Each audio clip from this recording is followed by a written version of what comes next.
Hello दोस्तों, आज की क्लास सबसे महत्वपूर्ण क्लास है जो कि रीजनिंग की क्लास है, जिसमें एक सबसे महत्वपूर्ण टॉपिक होता है जो कि ब्लड रिलेशन का है, रक्त संबंध का। ये बहुत ही बेहतरीन टॉपिक होता है।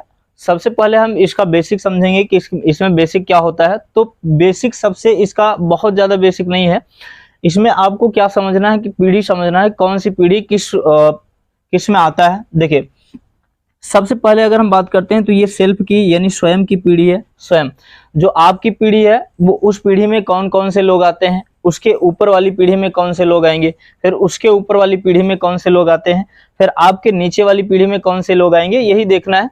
तो देखिए, इसमें आपकी पीढ़ी में आपका भाई आ जाएगा, आपकी बहन, चचेरा भाई, ममेरा भाई, फुफेरा भाई, यहाँ से पत्नी भी आ जाएगी जो साला होगा, और साली, जीजा, जेठ, देवर, ननद, देवरानी, जेठानी, साड़ू भाई, ये सभी आपकी पीढ़ी में आएंगे।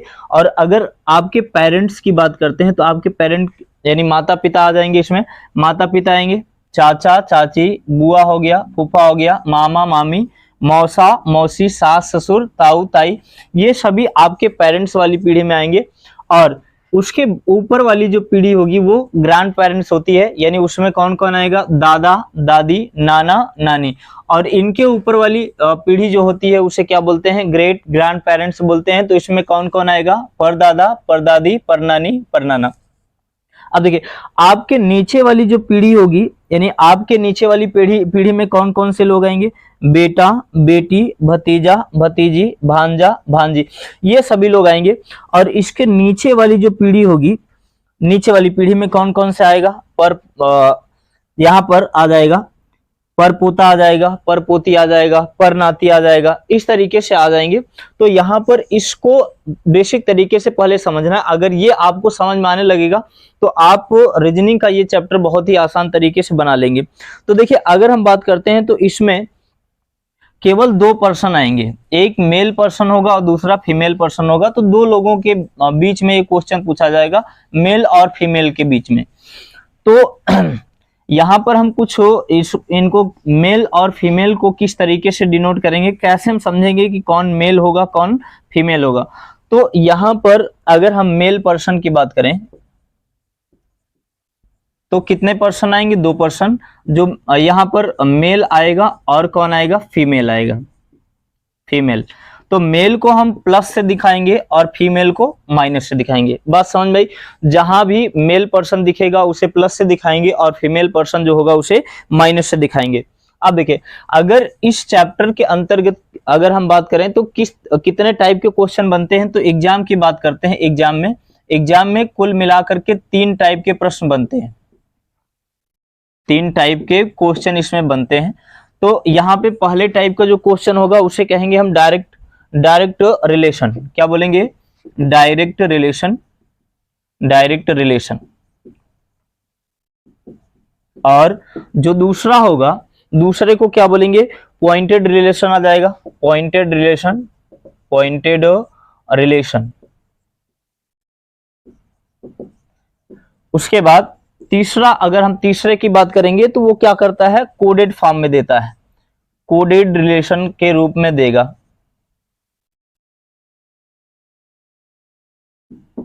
कोडेड फॉर्म में देता है। तो ये 3 टाइप के क्वेश्चन इसमें बनते हैं। जनरली अगर देखा जाए सामान्य तरीके से 3 टाइप के क्वेश्चन है। यही 3 टाइप आप पढ़ लेंगे तो ये रीजनिंग का ये वाला चैप्टर क्या हो जाएगा, खत्म हो जाएगा। तो यहाँ पर एक चीज और बेसिक आपको समझना है कि किसको किस तरीके से दिखाएंगे हम। देखिए, अगर आपकी यहाँ पर अगर स्वयं की पीढ़ी चल रही होगी, अगर आपकी पीढ़ी चल रही होगी तो आपको जैसे अगर कह दिया जाए कि ए और बी भाई हैं तो ये एक ही पीढ़ी में आएंगे। तो यानी कहने का मतलब इस तरीके की लाइन से इसे दिखाएंगे, ठीक है ना। और अगर कह दिया जाए कि सी ए का पिता है तो पिता वाली जो लाइन होगी वो ऊपर होगी, और कहेगा ई जो है ए का पुत्र है या पुत्री है तो ए के नीचे दिखाएंगे। इस तरीके से हम इसमें बनाएंगे। जहां मेल पर्सन होगा वहां पॉजिटिव दिखाएंगे यानी प्लस से दिखाएंगे, और जो फीमेल पर्सन होगा उसे हम माइनस से दिखाएंगे। तो आइए देखते हैं कि किस तरीके के क्वेश्चन बनते हैं। तो इसमें बहुत ही सरल तरीके के क्वेश्चन आते हैं जो कि अगर इसे ध्यान से ना पढ़ा जाए तो क्या होता है कि ये क्वेश्चन गलत हो जाते हैं। तो यहाँ पर अगर एक पॉइंट और आपको ध्यान देना है, बहुत सारे लोग क्या करते हैं, गलती कर बैठते हैं कि जो नेम होता है, नेम अगर कभी भी क्वेश्चन में नाम आ जाता है, जब नाम आ जाता है तो उसमें नाम से हम जेंडर को आइडेंटिफाई नहीं करेंगे, यानी नाम से ही हम मेल या फीमेल को पहचान नहीं सकते हैं। अगर जैसे मान लीजिए कि वो प्रश्न में सीता बोल रहा है या रीना बोल रहा है या इस तरीके से कुछ भी लगता तो हमें ऐसा है कि ये फीमेल होगा, लेकिन जब तक वो नहीं देगा तब तक हम उसे आइडेंटिफाई अपने से नहीं करेंगे। अगर अपने से आप कर देंगे तो वो क्या हो जाएगा, गलत हो जाएगा। ठीक है, तो नेम से कभी भी जेंडर आइडेंटिफाई नहीं होता है, ये इसे भी लिख लीजिएगा, सबसे इंपॉर्टेंट पॉइंट है। नेम से कभी भी जेंडर आइडेंटिफाई नहीं होता है। बात समझ में आ रही है? तो अगर कोई भी नेम इसमें देखेंगे, कोई भी नाम देखेंगे, तो नाम से हम कभी भी जेंडर को अपने हिसाब से जेंडर को आइडेंटिफाई नहीं करेंगे, कौन सा मेल होगा कौन सा फीमेल होगा। तो देखिए इसमें पहले हम कुछ बेसिक वाले क्वेश्चन देखेंगे, धीरे धीरे कुछ इसके 2-3 तरीके और हैं, उन तरीकों को आप समझ लीजिए। जैसे ही इन तरीकों को समझ लेंगे तो सवालों को बनाना क्या हो जाएगा, आसान हो जाएगा। तो आइए देखते हैं। जैसे मान लीजिए कि प्रश्न में इस तरीके से भी दे देता है, जैसे 3 लोग हों, जब 3 लोगों की बात करी जाए, जब 3 लोग हों प्रश्न में, ठीक है ना, 3 लोग हों, जैसे ए कह दे, जैसे अगर प्रश्न की बात करते हैं तो कह दे ए बी का क्या है, बी का भाई है, ए बी का भाई है और सी का पिता है, सी का पिता है। तो जहां पर और शब्द आ जाता है, जैसे और आ जाए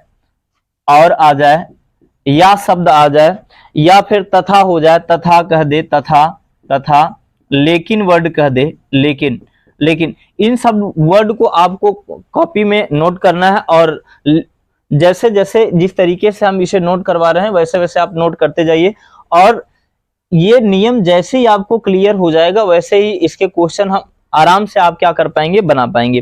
तो किंतु हो गया, लेकिन हो गया, किंतु हो गया, परंतु हो गया, परंतु हो गया, परंतु। तो ये सब वर्ड किसके लिए प्रयोग होंगे ये आपको देखना है। तो अब ये वर्ड जो होगा बी के लिए प्रयोग नहीं होगा, ये इसका डायरेक्ट रिलेशन किससे होगा, ए से, यानी किसके लिए प्रयोग होगा, ए के लिए प्रयोग होगा। बात समझ में आई? यानी कहने का मतलब है कि और शब्द आएगा, या शब्द आएगा, तथा शब्द आएगा, लेकिन शब्द आएगा, किंतु आएगा या परंतु आएगा, तो ये किसके लिए प्रयोग होगा, ये पहले पर्सन यानी फर्स्ट पर्सन के लिए प्रयोग होता है, इस तरीके का वर्ड। अब देखिए यहीं पर और भी वर्ड आ जाता है, जैसे हम क्वेश्चन बता करके यहां पर देखते हैं। जैसे कह दे कि ए बी का भाई है जो सी का पिता है, जो वर्ड कह दे, जो वर्ड यहां पर दे दे। इस तरीके के क्वेश्चन में जब भी शब्द आता है तो बहुत परेशान करता है, जो आ जाए यहां पर, जिसका शब्द आ जाए, जिसका, जो, जिसका, उसका, इस तरीके से वर्ड आ जाए, उसे, उससे, उसे हो गया, उससे हो गया, उससे, ठीक है, तो जिससे हो जाएगा, जिससे। तो ये सब वर्ड किसके लिए, सेकेंड पर्सन के लिए, यानी सी के जो पहले आएगा, जो पर्सन सी के जस्ट पहले आएगा उसके लिए ये प्रयोग होता है। बात समझ में आई? तो ये रहा इसका बेसिक। और हम देखते हैं अब इसके बाद कि इन रूल पर इस तरीके से क्वेश्चन किस तरीके से बनते हैं। क्वेश्चन को देखिए किस तरीके से हम देखेंगे। हाँ देखिए, ये जो प्रश्न कह रहा है, ये क्वेश्चन में क्या बोल रहा है, कह रहा है कि पी और क्यू भाई हैं, आर और यस बहनें हैं, पी का पुत्र एस का भाई है, तो क्यू और आर में रिश्ता क्या होगा, क्यू और आर का रिलेशन पूछ रहा है। तो सबसे पहले प्रश्न आपको दिख रहा है, प्रश्न में हम किस तरीके से करेंगे, कह रहा है पी और क्यू भाई हैं, तो यहां से देखिए हम लिख देंगे पी और क्यू क्या है, भाई। तो हमने आपको बताया कि जब एक ही पीढ़ी चल रही होगी तो इस तरीके की लाइन दिखाएंगे। तो पी और क्यू भाई है, तो यहां पर हमने कहा कि जब मेल पर्सन होगा तो इसे हम किससे दिखाएंगे, प्लस से दिखाएंगे, ठीक है ना। कह रहा है आर और यश क्या है, बहनें हैं। तो आर और यश दोनों बहनें हैं, तो इसे हम ये फीमेल पर्सन है तो इनको हम माइनस से दिखाएंगे। और उसके आगे कह रहा है पी का पुत्र एस का भाई है, यानी पी का जो पुत्र है, पी का पुत्र कहाँ आएगा, नीचे, यानी पी के नीचे वाली जनरेशन है। तो पी का पुत्र जो है, पी का पुत्र, तो ये भी मेल पर्सन है तो इसे प्लस से दिखाएंगे। पी का पुत्र कह रहा है, जो पी का पुत्र है वो एस का क्या है, भाई है, एस का भाई है। इसका मतलब एस क्या है, बहन है। भाई प्रश्न में दिया भी है कि आर और यश क्या है, बहनें हैं, आर और एस बहनें हैं। तो अब प्रश्न में क्या पूछ रहा है कि क्यू और आर में क्या संबंध है, क्यू और आर का रिलेशन क्या है, यहां से इनको देखना है, ठीक है ना। ध्यान सुनिए, अब अगर हम बात करते हैं जो यस है, एस का ये वाला पर्सन जो होगा वो भाई है, तो आर का भी तो भाई होगा, आर का भी तो क्या होगा, भाई होगा। तो भाई का जो पिता है ये, यानी इसका पिता हो जाएगा, यहां से इसका पिता है तो इसका भी पिता हो जाएगा। तो यहां पर ये जो होगा, ये भाई दोनों हैं, तो पी का भाई कौन है, क्यू। तो भाई पिता का जो भाई होगा वो कौन होगा, चाचा। तो यहां से जो इसका रिलेशन बनेगा, चाचा का रिलेशन बनेगा, तो यहां से जो यहां पर जो आपका ऑप्शन सही होगा वो क्या होगा, चाचा सही हो जाएगा, ठीक है। ये एक दिक्कत।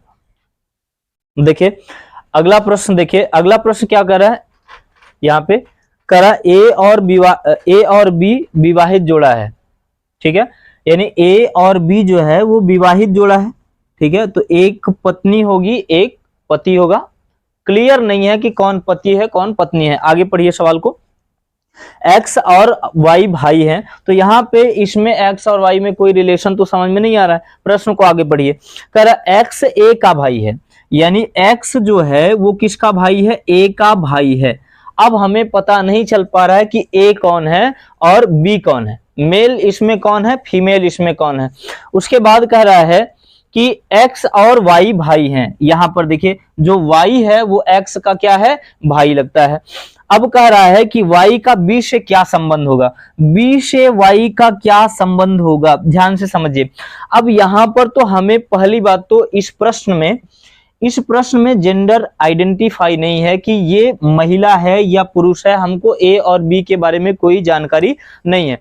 जब इस तरीके का प्रश्न आता है तो उसमें एक ऑप्शन जरूर रहेगा कि कैन नॉट बी डिटरमाइन, कुछ कह नहीं सकते, यानी इसका जेंडर आइडेंटिफाई नहीं है, जेंडर दिया नहीं है। लेकिन ये पीसीएस का प्रश्न है तो इसमें जो है इसका ऑप्शन दिया गया था और इस प्रश्न को एकदम सही माना गया है। लेकिन किस आधार पर सही माना गया ये देखिए, इसका जो ऑप्शन आपको दिया गया है यहां से देखिए, कह रहा है कि वाई और बी का रिलेशन क्या है। भाई जो ए है, ए का भाई कौन है, ए का भाई कौन है, एक्स, तो ए का भाई वाई भी तो होगा, इसमें भाई का रिश्ता हो जाएगा।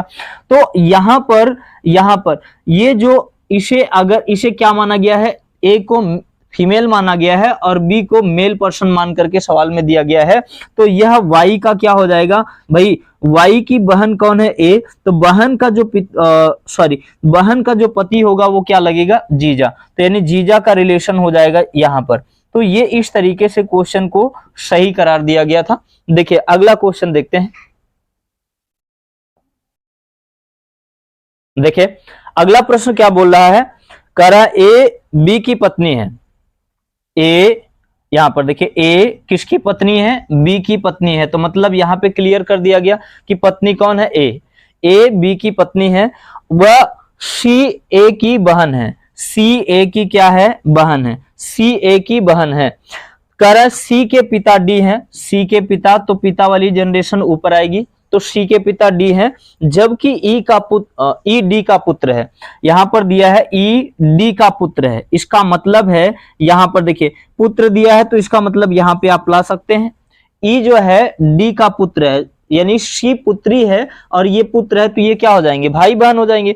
और कह रहा है, एक बार फिर से प्रश्न को समझिए, कह रहा है ए बी की पत्नी है, तो यहां ए बी की क्या है, पत्नी हो गई, ठीक है ना, बी की पत्नी हो गई, इसका मतलब ये मेल पर्सन हो गया और ये फीमेल पर्सन हो गया, समझ में आया। उसके बाद कह रहा है जो सी है वो ए की बहन है, ए की बहन कौन है, सी है, तो ये दोनों बहनें हो गई। उसके बाद कह रहा है सी के पिता कौन है, सी के पिता डी है, सी के पिता डी है, तो यहाँ पर डी का जनरेशन ऊपर आ जाएगा। उसके बाद कह रहा जबकि ई डी का क्या है, पुत्र है, ई डी का पुत्र है, यहां पर दिया है कि ये क्या है, इसका पुत्र है। उसके बाद पूछ रहा है ई का बी से क्या संबंध है, ई का रिलेशन किससे पूछ रहा है भाई, बी से पूछ रहा है कि ई का रिलेशन बी से क्या है। ठीक है, बात समझ में आई। तो यहां पर देखिए ई जो है, ई की बहन कौन है, सी, और यहां पर सी की बहन कौन है, सी की बहन ए है। तो यहां पर देखिए, तो ये भी इसकी बहन हो गई, यानी इसका ई की बहन कौन है, सी, और ए भी तो इसकी क्या हो जाएगी, बहन हो जाएगी। तो बहन का यहां से, बहन का ये जो यहां से इसका जो रिलेशन आ रहा है भाई, ये तो इसके बहन का क्या हो जाएगा भाई, ये तो पति है। ठीक है ना, तो यहां पर समझ में आया। यानी कहने का मतलब ये है कि बी का ई से रिलेशन क्या हो जाएगा, तो जो ई होगा वो बी का क्या लगेगा, साला लगेगा। समझ में आया। एक बार फिर समझिए, एक बार प्रश्न को फिर से समझिए। ये बहुत ही आसान प्रश्न होता है, लेकिन थोड़ा से उलझाऊ प्रश्न बन जाता है कब, जब ज्यादा घुमा देता है तब। कह रहा ए बी की पत्नी है, यानी बी की पत्नी कौन है, ए, तो यहाँ पे माइनस हो गया, ये प्लस हो गया। उसके बाद कह रहा है कि सी ए की बहन है, सी ए की बहन है। उसके बाद क्या कह रहा है कि सी के पिता कौन है, डी, तो यहां पर सी के पिता हो जाएंगे डी, और कह रहा है कि डी का पुत्र कौन है, ई, तो यहां पे इसे प्लस से दिखा देंगे। कह रहा है ई और बी का रिलेशन क्या है, तो भाई ये जो है ई की बहन कौन हो जाएगी, सी, और ये दोनों कौन है, बहनें हैं। तो भाई जब ये बहन है तो ई की बहन ये भी तो होगी, और बहन का जो पति हो जाएगा वो जीजा लगेगा। अर्थात वो पूछ रहा है कि ई का रिलेशन क्या है, ई बी का क्या लगता है, तो ई जो होगा वो क्या लगेगा, साला लगेगा, किसका, बी का। तो इस टॉपिक में बहुत ही शानदार क्वेश्चन आते हैं, और इसका बेसिक आप समझ गए तो आपको पूरी तरीके से ये पूरा चैप्टर समझ में आ जाएगा। तो हम करते हैं